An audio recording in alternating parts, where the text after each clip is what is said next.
Siz dangasalik qilyapsizmi? Yoki charchyapsizmi? Yoki umuman boshqa sababmi? Keling, men sizga JKning hikoyasini aytib beraman va o'zingizga xulosa olasiz.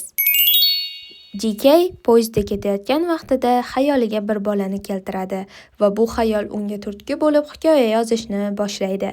O'z hikoyasini nashriyotga topshiradi, ammo 12 ta nashriyot uni qabul qilmaydi va 13-nashriyot qabul qilgach, uning ismini qisqartirishga qaror qilishadi.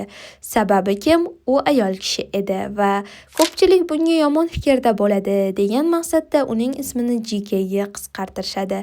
Asl ismi Joanna Rowling bo'lgan. Ayol hozirgi kundagi bolalar orasida, kattalar orasida mashhur bo'lgan asarni yozib tugatadi. Va bu asarni siz ham biz ham maroq ila o'qiganmiz yoki ko'rganmiz.